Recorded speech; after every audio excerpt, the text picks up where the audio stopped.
Hey, fellow authors, it's Mark with MJ Albert Books. Today, what I'd like to talk about a little bit is book descriptions. That's the blurb on the back of the book you find at a bookstore, or it's on the sales page when you go to Amazon or Apple or some other online bookstore where you're looking for books.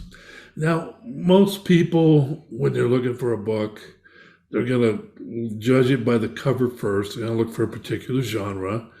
And if they like the cover, they'll click on it and want to know more about it. Now, mostly when I look for a book, I'm looking for some kind of validation. I want to know how many people left a review for this book, and I want to know a little bit about the story, so I'll read the book description.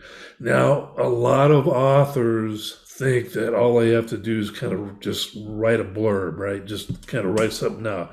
I mean, after all, we're writers, we're authors. We just wrote 100,000 words for a novel. We can do a couple of paragraphs for a book description, right? But you need to take it seriously, because what happens is you end up writing like a little synopsis, or maybe you describe a scene, or you start writing about all the characters that you put into the book, and it's not right, and people are just not going to click that buy button. So even if you get them clicking on your ad, if you're running ads, clicking on your cover, if they don't like the book description, they're not going to buy your book. Okay, really important to get it right.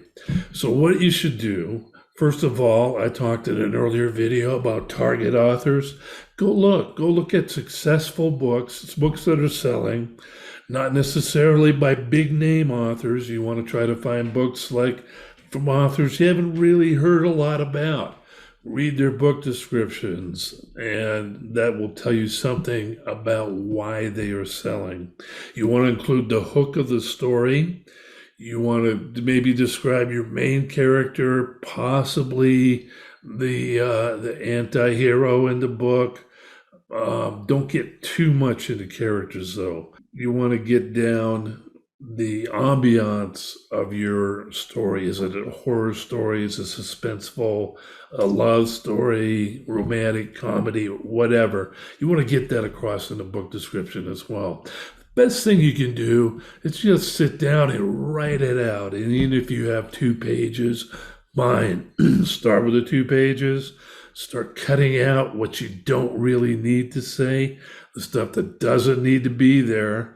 Maybe even grab a thesaurus and look for ways to describe exactly what you mean with fewer words, because you want that description to be crisp, clean, short, punchy, grab the heart, and make somebody go, yeah, I need to read this book. I need to find out more, and they're going to click the buy button. All right. I hope that helps you. If you would like more information, you can go to my website, mjalbertbooks.com. Leave me a message, send me an email. I would love to hear from you and your thoughts. Once again, all success to you. Bye-bye.